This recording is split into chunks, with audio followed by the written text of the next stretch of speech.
Sobat Milenial, masih bersama saya Dita Ruspendi dalam Ngobrol Bareng. Saya ngobrol bersama Pak Ustadz Agus Salim di sini dari Laznas Dewan Dakwah. Pak Ustadz luar biasa, saya begitu terkagum-kagum sama cerita Pak Ustadz tadi ya di segmen pertama dan kedua, luar biasa.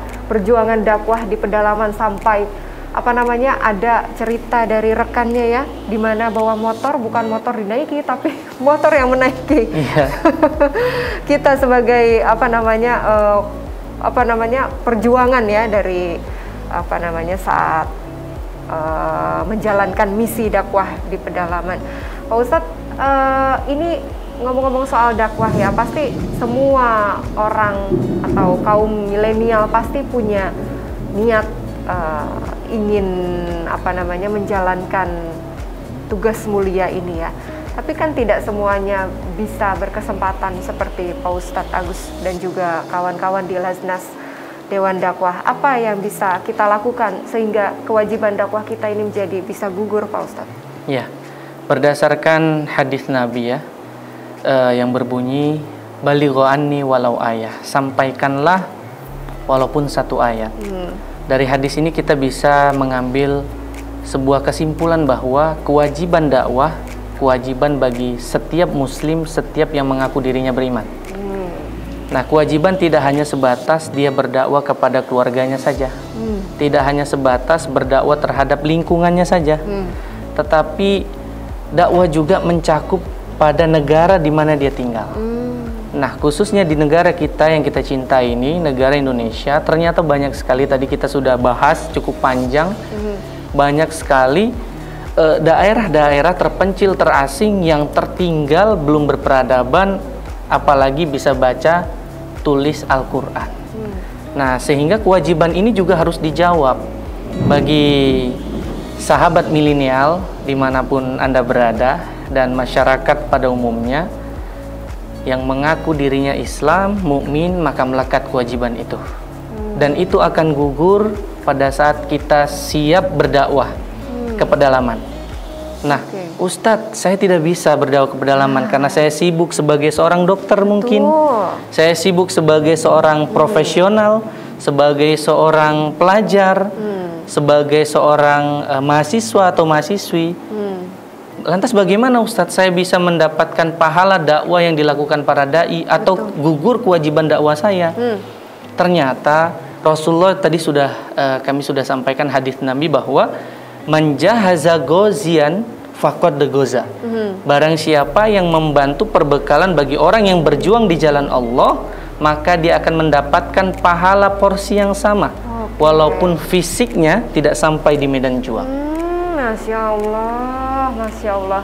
Berarti sobat milenial atau misalnya saya masih bisa ya, mendukung perjuangannya Pak Ustadz dan kawan-kawan. Sangat bisa. Dari sini, dari tempat kita. Sangat bisa. Tidak usah ikut ke pedalaman begitu ya Pak Ustadz? Sangat bisa.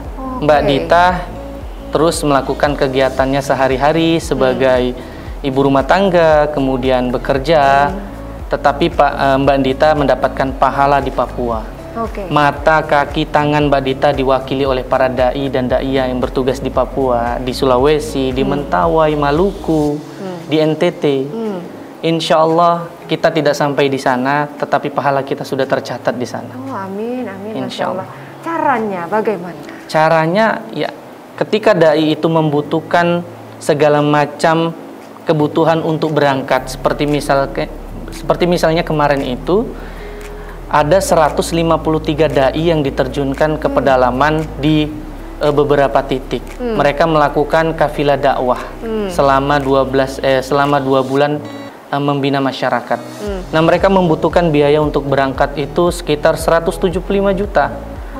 Kami sampaikan kepada para da'i, kalau dana hanya ada untuk berangkat, maka berangkat dulu.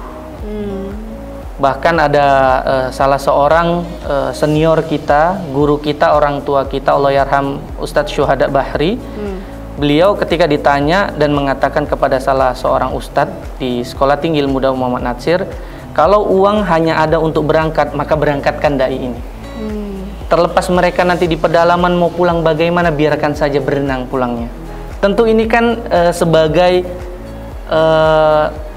pukulan buat kita. Apakah kita tergerak untuk kemudian membantu para dai? Membantu tiket pemberangkatan mereka, kemudian kehidupan mereka di sana, transportasi mereka naik turun gunung, kemudian membeli Al-Quran, membeli mukena, kemudian membangun peribadatan. Masya Allah, karena di pedalaman itu Masya Allah sangat minim sekali fasilitas. Masjid tidak ada, musola tidak ada. Maaf, ada yang tidak berpakaian. Subhanallah. Ada kisah yang unik ini di Pulau Seram namanya, di Desa Waihotong Baru. Itu ada seorang ibu mualaf ya, ketika diajak oleh salah seorang dai, ya Ustadz Robi namanya. Ustadz Robi ini ketika mengajak ibu-ibu mualaf ini, ibu-ibu ayo kita ke masjid mengaji, ibu-ibu ayo kita ke masjid sholat bersama-sama. Apa jawab sang ibu? Ustadz, kami ingin sekali mengaji sama Ustadz, kami ingin sekali sholat bersama Ustadz, tetapi katung malu Ustadz, katung sing ada jilbab, katung sing ada mukena. Masya Allah, tidak ada jilbab, tidak ada mukena, menghalangi niat suci para ibu-ibu mualaf di pedalaman untuk ikut beribadah mengaji bersama para dai. Akhirnya informasi ini kami sampaikan ke kota. Alhamdulillah ada masyarakat ya, sahabat-sahabat kita yang di kota yang diberikan kelebihan harta, kemudian membantu kebutuhan para dai yang sedang bertugas. Akhirnya ibu-ibu ini dibelikan jilbab, dibelikan mukena, dan sampai dengan sekarang mereka sangat antusias dan semangat berislam. Alhamdulillah, Masya Allah.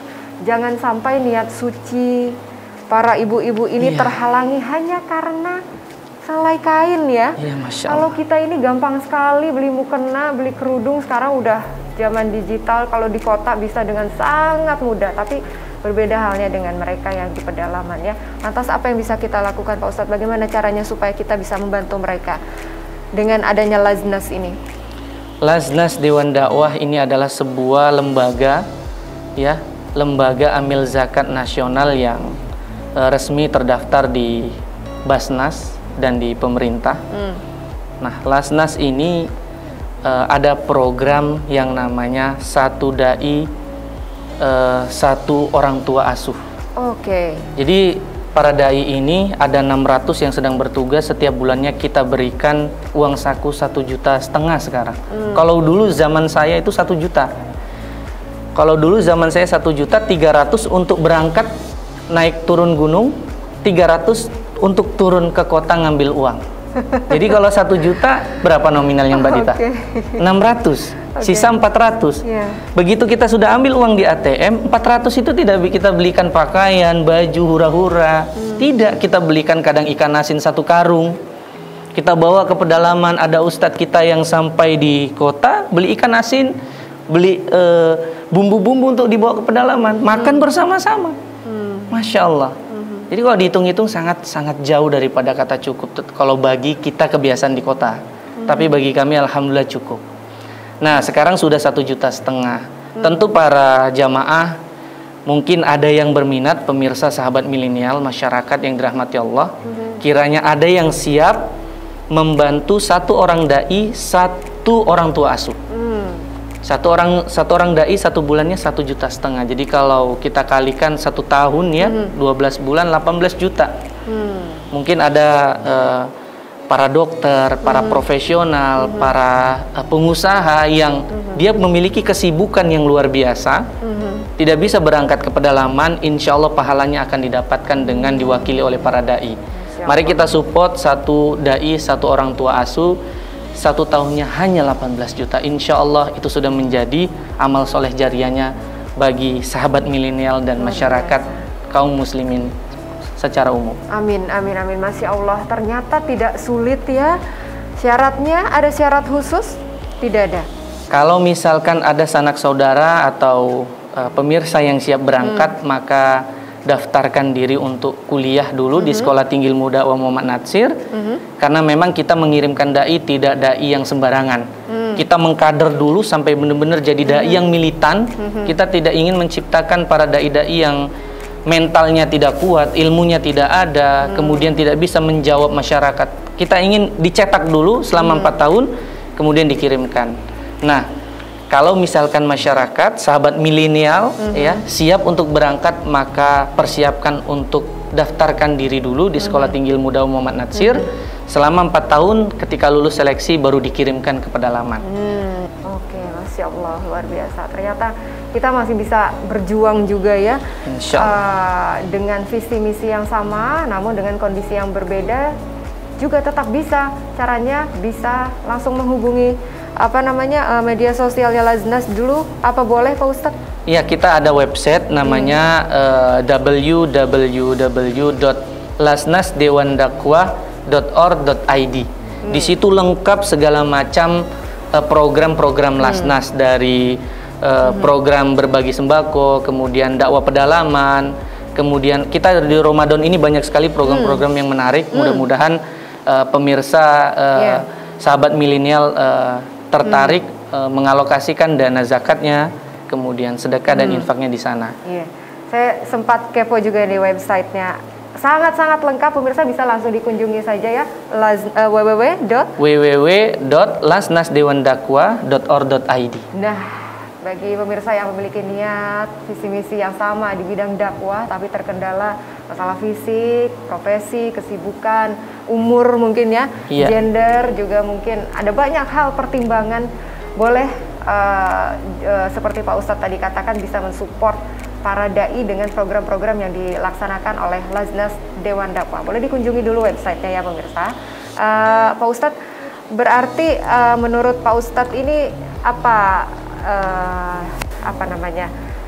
cita-cita di bidang dakwah yang ingin sekali Pak Ustadz? Kalau saya secara pribadi, karena saya masih umur 20-an, 20 plus sekitar 27. Oke. Masih sangat muda. Masih sangat muda, insya Allah. Amin. Bagi orang yang sudah tua. Bagi orang yang lebih muda, saya termasuk tua. Bagaimana sudut pandangnya? Saya secara pribadi melalui dakwah ini ada cita-cita yang sangat besar. Kita sudah masuk di era global yang luar biasa. Percepatan ekonomi, kemudian transportasi, serta elektronik, internet sangat cepat sekali. Sehingga menuntut kita untuk senantiasa update. Nah, saya berniat dan berkeinginan di tahun 2045, 100 tahunnya Indonesia, pada saat itu bonus demografi kita ya, kita kalau diperkirakan akan masuk 3 terbesar di dunia ekonominya di Indonesia. Amin. Yang akan melanjutkan Indonesia tentunya anak-anak milenial. Sahabat-sahabat milenial tentu akan menjadi pelanjut kalau Allah izinkan umur yang panjang. Amin. Pertanyaannya adalah, apa yang sudah disiapkan? Tentu ini akan menjadi pertanyaan yang luar biasa. Kalau belum, maka buat pertanyaan itu sehingga bisa terjawab di kemudian hari. Karena memang di tahun 2045 nanti, kitalah yang akan mewarisi semua yang ada di bangsa ini. Baik itu dakwah di pedalamannya, dakwah di kotanya. Jadi yang di kota kita tidak siap, di kota benar-benar serius mengubah masyarakat menjadi masyarakat yang baik, yang rahmatan lil alamin. Amin. Begitu juga yang di pedalaman. Tidak bisa berangkat, bantu mereka yang berangkat. Tidak bisa berangkat, doakan mereka yang berangkat. Insya Allah kita akan menjadi generasi terbaik. Saya secara pribadi sangat ingin sekali ke depannya anak-anak muda benar-benar menjadi anak-anak muda yang militan. Amin ya Rabbal Alamin. 2045 mudah-mudahan masih ada umur ya. Amin ya Rabb. Amin. Kalaupun Allah berkata lain, ada banyak cara ya. Ada banyak untuk cara. Mendampingi visi misi para dai di bidang dakwah ini. Pak Ustadz, di bulan Ramadan ini Laznas punya program menarik apa yang bisa kita catat nih? Kita di Ramadan ini ada program paket iman untuk guru ngaji di pedalaman. Kita ingin membuat para dai yang di pedalaman itu tersenyum ketika memasuki Idul Fitri. Kalau kita di kota memasuki Idul Fitri sudah sibuk beli pakaian, mall-mall penuh, ngantri panjang luar biasa. Mereka yang di pedalaman, Masya Allah, jangankan memikirkan baju, makan besok saja mereka belum pikirkan. Ada kisah yang menarik, mudah-mudahan bisa memotivasi. Ini kisah nyata yang disampaikan oleh guru kami, ya Ustadz Allahyarham, Ustadz Syuhada Bahri. Ada dai yang ketika bertugas dia selama sepekan tidak makan nasi, Mbak Dita. Apa dong? Kenapa tidak makan nasi? Ditanya sama Ustadz Syuhada, Ustadz, kenapa antum tidak makan nasi? Iya Ustadz, tidak ada lagi yang bisa saya makan di sini kecuali daun. Sehingga beliau memakan daun selama seminggu. Ditanya sama Ustadz Syuhada Bahri, kenapa Ustadz tidak ngomong sama umat, sama jamaah antum? Kemudian kata sang dai, bagaimana mungkin saya meminta dengan jamaah? Jamaah lebih susah daripada saya. Masya Allah. Kalau begitu antum kami pindahkan ke tempat yang lain supaya bisa lebih baik, supaya antum tidak menderita seperti saat ini. Apa jawab sang dai? Ustadz, jangan jauhkan saya dengan Allah. Justru saya seperti ini, saya semakin dekat dengan Allah. Masya Allah. Itulah yang dirasakan oleh para dai. Nah, kita ingin para dai yang sedang bertugas ini, kita berikan mereka senyuman ketika Idul Fitri dengan paket iman, yang di dalamnya nanti ada pakaian, kemudian paket sembako, kemudian makanan-makanan ringan, supaya mereka juga menikmati hari raya seperti kita merasakan pada umumnya di kota.